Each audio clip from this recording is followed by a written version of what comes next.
learning Quran together. بسم اللہ الحمدللہ والصلاۃ والسلام علی رسول اللہ۔ آج سے ہم سورہ الاحزاب شروع کرتے ہیں۔ یہ مدنی صورت ہے، اس میں 9 رکوع اور 73 آیات ہیں۔ بسم اللہ الرحمن الرحیم۔ یا ایہا النبی، اے نبی، اتق اللہ، ڈریے اللہ سے، ولا تطیع الکافرین والمنافقین، اور کافروں اور منافقوں کی اطاعت نہ کرو۔ ان اللہ کان علیما حکیما، یقیناً اللہ تعالیٰ سب کچھ جاننے والا، کمال حکمت والا ہے۔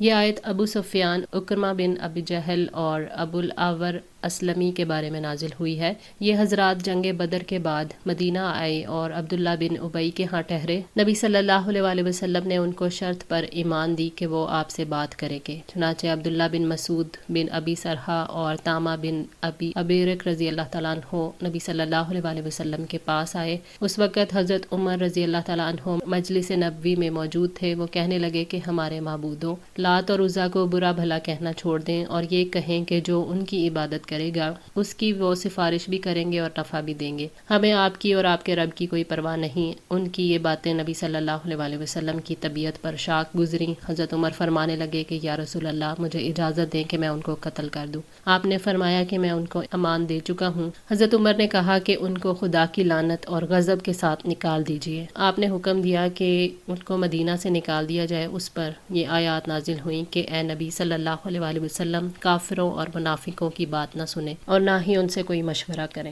نبی صلی اللہ علیہ وآلہ وسلم کو تقویٰ اور دعوت دین میں استقامت اختیار کرنے کا حکم دیا گیا ہے۔ نبی صلی اللہ علیہ وآلہ وسلم کو روکا گیا کہ ان کے دباؤ میں نہ آئیں تاکہ اسلامی نظام زندگی کی خالص پالیسی آگے بڑھے۔ اللہ تعالیٰ اعمال کے انجام کا علم رکھتا ہے، اس کے اقوال اور افعال حکیمانہ ہیں، اس کے فیصلے حکمتوں والے ہیں۔ اس نے مسلمانوں کو جو نظام زندگی دیا ہے، علم اور حکمت کی بنا پر ہی دیا ہے۔ وَاتَّبِعْ مَا یُوحَىٰ إِلَيْکَ مِن رَبِّکَ، اور اس کی پیروی کرو جو تمہارے رب کی طرف سے آپ پر وحی کی جاتی ہے۔ ان اللہ کان بما تعملون خبیر، یقیناً اللہ تعالیٰ اس کی ہمیشہ سے پوری طرح خبر رکھنے والا ہے جو تم عمل کرتے ہو۔ اللہ تعالیٰ نے نبی صلی اللہ علیہ وآلہ وسلم کو حکم دیا کہ آپ قرآن کی پیروی کر کے اللہ تعالیٰ سے ثواب کی امید رکھیں۔ آپ اور آپ کے اصحاب جو عمل کریں گے، اللہ تعالیٰ سب کے اعمال سے پوری طرح باخبر ہے، اس سے کسی کا کوئی عمل چھپا ہوا نہیں ہے۔ وَتَوَکَّلْ عَلَى اللَّهِ، اور اللہ تعالیٰ پر بھروسہ رکھو۔ وَكَفَىٰ بِاللَّهِ وَكِیلًا، اور اللہ تعالیٰ ہی کارساز کافی ہے۔ اللہ تعالیٰ نے نبی صلی اللہ علیہ وآلہ وسلم کو حکم دیا کہ اپنے تمام کاموں میں، تمام معاملات میں اور تمام حالات میں اللہ تعالیٰ پر توکل کریں۔ اللہ تعالیٰ کارساز ہے، وہ ایسے طریقے سے آپ کے کام بنائے گا جس پر بندہ قدرت نہیں رکھتا۔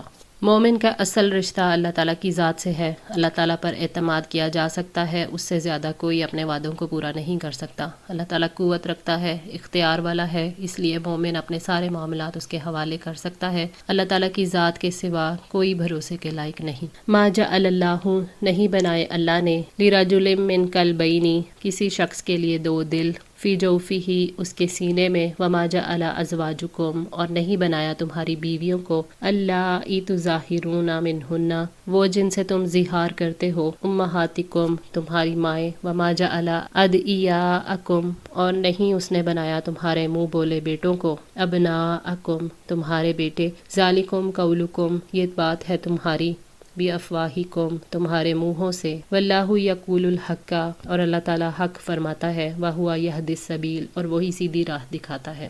ایک منافق تھا جو یہ دعویٰ کرتا تھا کہ اس کے 2 دل ہیں، ایک کافروں کے ساتھ اور ایک مسلمانوں کے ساتھ۔ یہ آیت اس کی تردید میں نازل ہوئی۔ جس طرح کسی انسان کے سینے میں 2 دل نہیں ہوتے، اسی طرح کسی انسان کے دل میں کفر اور ایمان اکٹھے نہیں ہوتے۔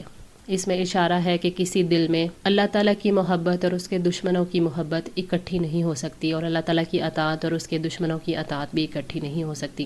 جس طرح کسی انسان کے پہلو میں 2 دل نہیں ہوتے اور اس کی بیوی جس کو وہ اپنی ماں کہہ بیٹھتا ہے اس کی سچ مچ ماں نہیں بن جاتی، یعنی تم میں سے کسی کا اپنی بیوی کو یہ کہنا کہ تم میرے لیے ایسے ہو جیسے میری ماں، تو یہ کہنے سے بیوی ماں نہیں بن جاتی۔ تمہاری ماں تو وہ ہے جس نے تمہیں جنم دیا۔ اسی طرح کسی کی اولاد کو اپنا بیٹا بنا لینے سے وہ حقیقی بیٹا نہیں بن جاتا۔ تمہارے بیٹے تو وہ ہیں جن کو تم نے جنم دیا، منہ بولے بیٹے تمہارے حقیقی بیٹوں کی طرح نہیں ہے۔ یہ آیت حضرت زید بن حارثہ رضی اللہ تعالیٰ عنہ کے بارے میں نازل ہوئی۔ ذالکم قولکم بافواہکم، یعنی یہ بے حقیقت بات ہے جو تم غیر کی اولاد کو کسی کا بیٹا کہو، یا جو کسی کا باپ نہیں اس کو کسی اور کے بیٹے کا باپ بنا دو۔ اللہ تعالیٰ نے بے حقیقت باتوں سے روکا ہے کیونکہ اس پر شرعی برائیاں مرتب ہوتی ہیں۔ اللہ تعالیٰ کا قول اور اس کی بات حق ہے، وہ انصاف کی بات فرماتا ہے اور اللہ تعالیٰ سیدھے راستے کی طرف رہنمائی کرتا ہے۔ ادعوہم لآبائہم، پکارو انہیں ان کے باپوں سے، ہوا اقسط عند اللہ، یہی اللہ کے نزدیک زیادہ انصاف والا ہے۔ فإن لم تعلموا آباءہم، چنانچہ اگر تم ان کے باپوں کو نہیں جانتے، فإخوانکم فی الدین، تو وہ تمہارے دینی بھائی ہیں، وموالیکم، اور دوست ہیں تمہارے۔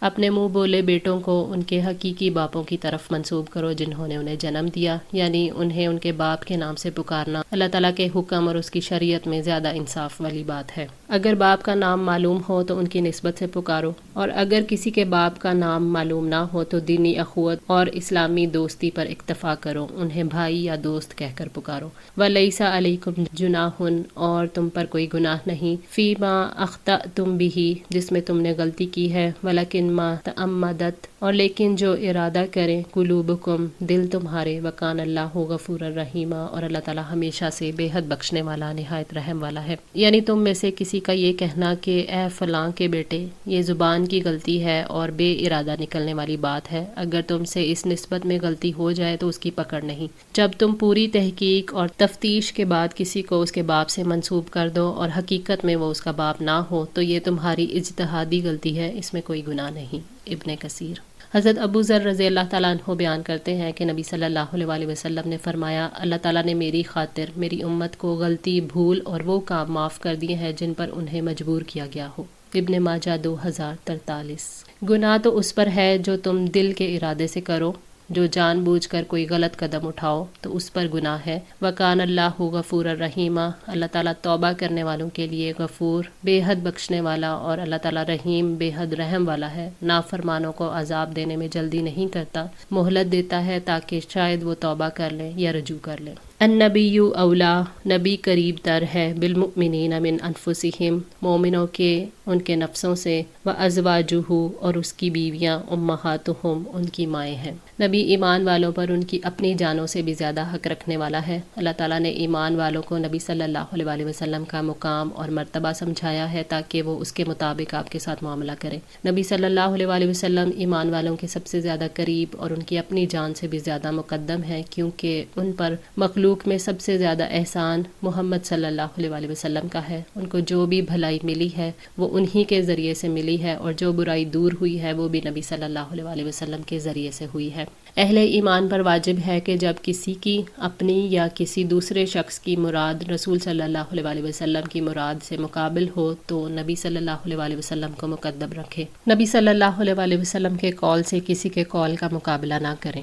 نبی صلی اللہ علیہ وسلم کی بیویاں احترام اور ادب میں مسلمانوں کی مائیں ہیں، وہ اپنے ماؤں کی طرح ان کی عزت اور احترام کریں۔ وَأُولُو الْأَرْحَامِ، اور رشتہ دار، بَعْضُهُمْ أَوْلَىٰ بِبَعْضٍ، بعض ان کے نزدیک تر ہیں بعض کے، فی کتاب اللہ، اللہ تعالیٰ کی کتاب میں، من المؤمنین، مومنوں میں سے، والمہاجرین، اور مہاجروں میں سے، الا ان تفعلوا، مگر یہ کہ تم کرو، الی اولیائکم معروفا، اپنے دوستوں کی طرف کوئی بھلائی، کان ذالک فی الکتاب مستورا، یہ ہے کتاب میں لکھا ہوا۔ اللہ تعالیٰ کی کتاب میں رشتہ دار ایک دوسرے پر زیادہ حق رکھنے والے ہیں، بس وہ ایک دوسرے کے وارث ہوں گے اور وہ ایک دوسرے کے ساتھ بھلائی کریں گے۔ قرابت کا تعلق دوستی اور حلف وغیرہ کے تعلق سے بڑھ کر ہے۔ اس آیت سے پہلے ان اسباب کی بنا پر رشتہ داری کی بجائے منہ بولے بیٹے وارث بنتے تھے۔ اس آیت کے ذریعے سے اللہ تعالیٰ نے اس سلسلے کو منقطع کر دیا، اپنے لطف و کرم اور حکمت کی بنا پر حقیقی رشتہ داروں کو وارث بنا دیا، کیونکہ اگر معاملہ سابقہ عادت اور رواج کے مطابق چلتا رہتا تو شر اور فساد پھیلتا۔ قریبی مومن رشتہ دار مقدم ہے، مہاجر ہوں یا غیر مہاجر، مگر یہ کہ تم اپنے دوستوں کے ساتھ کوئی بھلائی کرنا چاہو، یعنی اہل شرک کے لیے وصیت ہے، میراث نہیں ہے، ان کا کوئی مقرر شدہ حق نہیں ہے، عطیہ دے سکتے ہو۔ قریبی رشتہ داروں کی وراثت کا یہ حکم اللہ تعالیٰ نے کتاب میں لکھ دیا ہے اور اس کا نفاذ لازمی ہے۔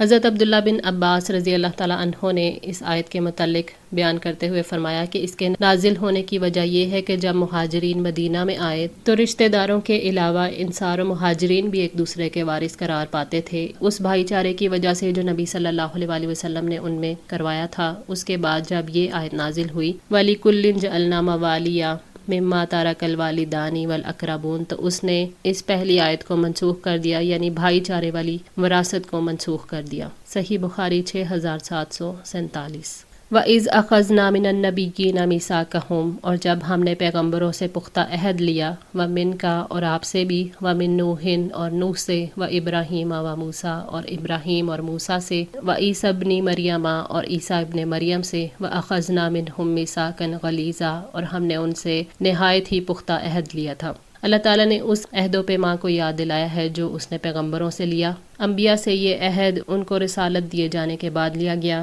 یہ عہد عام انبیاء سے بھی لیا گیا اور پھر اولو العزم پیغمبروں سے بھی لیا گیا۔ انبیاء کا عہد یہ تھا، اللہ تعالیٰ نے فرمایا سورہ آل عمران 81 میں، اور جب اللہ تعالیٰ نے نبیوں سے پختہ عہد لیا کہ یقیناً جو میں تمہیں کتاب اور حکمت میں سے عطا کروں گا، پھر تمہارے پاس ایک رسول آ جائے جو اس کی تصدیق کرنے والا ہو، اس کے لیے جو تمہارے پاس ہے تو لازماً تم اس پر ایمان لاؤ گے اور تم ضرور اس کی مدد کرو گے۔ اللہ تعالیٰ نے فرمایا کیا تم اقرار کرتے ہو اور اس پر میرا عہد قبول کرتے ہو؟ تو انہوں نے کہا ہم نے اقرار کیا۔ فرمایا پھر گواہ رہو، میں بھی تمہارے ساتھ گواہوں میں سے ہوں۔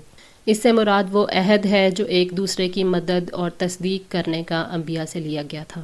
لیسأل الصادقین، تاکہ وہ سوال کرے سچوں سے، عن صدقہم، ان کی سچائی کے بارے میں، وأعد للکافرین عذابا علیما، اور کافروں کے لیے اس نے دردناک عذاب تیار کر رکھا ہے۔ اللہ تعالیٰ اس عہد کے بارے میں انبیاء اور ان کے پیروکاروں سے سوال کریں گے کہ انہوں نے اس عہد کو پورا کیا کہ انہیں نعمت بھری جنت عطا کی جائے، یا انہوں نے کفر کیا تاکہ انہیں عذاب دیا جائے۔ یہاں رسولوں کی بجائے صادقین کا لفظ آیا ہے، گویا ہر ایماندار سے اس کے عہد کے بارے میں سوال کیا جائے گا، پھر جب لوگوں نے اللہ کے ساتھ کیے ہوئے عہد کو پورا کیا ہوگا وہی لوگ صادق العہد قرار پائیں گے۔ یا ایھا الذین آمنو، اے لوگو جو ایمان لائے ہو، اذکروا نعمت اللہ علیکم، اپنے اوپر اللہ تعالیٰ کی نعمت کو یاد کرو، اذ جاءتکم جنود، جب آئے تمہارے پاس کئی لشکر، فارسلنا علیہم ریحا، چنانچہ ہم نے ان پر آندھی بھیج دی، وجنودا لم تروہا، اور ایسے لشکر جنہیں تم نے نہیں دیکھا، وکان اللہ بما تعملون بصیر، اور جو کچھ تم کر رہے ہو اللہ تعالیٰ اسے ہمیشہ سے خوب دیکھنے والا ہے۔ اللہ تعالیٰ نے غزوہ احزاب جو کہ 5 ہجری میں پیش آیا اس میں کیے جانے والے احسان کا ذکر کیا ہے۔ جب فوجیں مدینہ پر چڑھ آئی تھیں تو اللہ تعالیٰ نے تیز آندھی اور ایسے لشکر بھیجے جنہوں نے دشمن کو واپسی کا راستہ لینے پر مجبور کر دیا۔ غزوہ احزاب میں اسلام دشمن گروہ جمع ہو کر مدینہ پر حملہ آور ہوئے۔ اس غزوے میں مسلمانوں نے اپنے بچاؤ کے لیے خندق بنائی تھی تاکہ دشمن مدینے کے اندر نہ آ سکیں۔ یہودیوں کے قبیلے بنو نذیر کو نبی صلی اللہ علیہ وسلم نے جلا وطن کر دیا تھا۔ یہ قبیلہ خیبر میں جا کر آباد ہو گیا۔ اس نے کفار مکہ کو مسلمانوں کا مقابلہ کرنے کے لیے تیار کیا۔ قبائل نجد کو بھی اپنی مدد کا یقین دلا کر قتال کے لیے آمادہ کیا۔ اس طرح یہودی تمام اسلام دشمنوں کو اکٹھا کر کے مدینے پر حملہ آور ہونے کے لیے تیار ہو گئے۔ ابو سفیان نے مشرکین مکہ کی قیادت کی۔ 10,000 کے لشکر نے مدینہ کا محاصرہ کر لیا جبکہ مسلمان صرف 3,000 تھے۔ یہودیوں کا ایک قبیلہ بنو قریظہ مدینہ میں آباد تھا، اسے یہودیوں کے بنو نذیر قبیلے کے سردار حی بن اخطب نے مسلمانوں پر حملہ کرنے کے لیے تیار کر لیا تھا۔ اس طرح مسلمان چاروں طرف سے خطرے میں گھر گئے تھے۔ اس موقع پر حضرت سلیمان فارسی کے مشورے سے خندق کھودی گئی جس کی وجہ سے دشمن مدینے کے اندر نہ آ سکے۔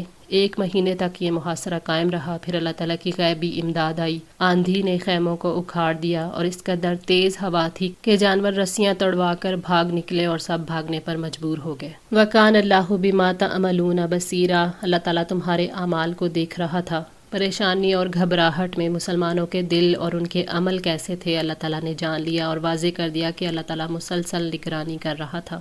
اذ جاءکم، جب وہ آئے تم پر، من فوقکم، تمہارے اوپر سے، ومن اسفل منکم، اور تمہارے نیچے سے بھی، واذ زاغت الابصار، اور جب آنکھیں پھر گئیں، وبلغت القلوب، اور پہنچ گئے دل، الحناجر، گلوں تک، وتظنون، اور تم گمان کر رہے تھے، باللہ الظنون، اللہ کے بارے میں بہت سے گمان، یعنی اوپر سے متحدہ جماعتیں تمہارے اوپر چڑھ آئیں اور نیچے سے بنو قریظہ چڑھ آئے۔ اس وقت اصحاب نبی صلی اللہ علیہ وسلم میں سے کچھ برے گمان کرنے لگے کہ اللہ تعالیٰ اپنے دین کی تکمیل نہیں کرے گا۔ در حقیقت اس وقت مسلمان نہایت نازک صورتحال سے دوچار تھے۔ پیچھے بنو قریظہ تھے جن کا حملہ روکنے کے لیے ان کے اور مسلمانوں کے درمیان کوئی نہ تھا۔ آگے مشرکین کا لشکر جرار تھا جنہیں چھوڑ کر ہٹنا ممکن نہیں تھا۔ پھر مسلمان عورتیں اور بچے تھے جو کسی حفاظتی انتظامات کے بغیر بد عہد یہودیوں کے قریب ہی تھے، اس لیے لوگوں میں سخت پریشانی برپا ہوئی جس کی کیفیت اس آیت میں بیان کی گئی ہے۔ آج کے لیے اتنا ہی۔ دعا ہے اللہ تعالی ہماری اس کوشش کو قبول فرمائے، ہماری غلطیوں کوتاہیوں کو معاف فرما کر ہماری اصلاح فرمائے۔ جزاکم اللہ خیر۔ والسلام علیکم ورحمۃ اللہ وبرکاتہ۔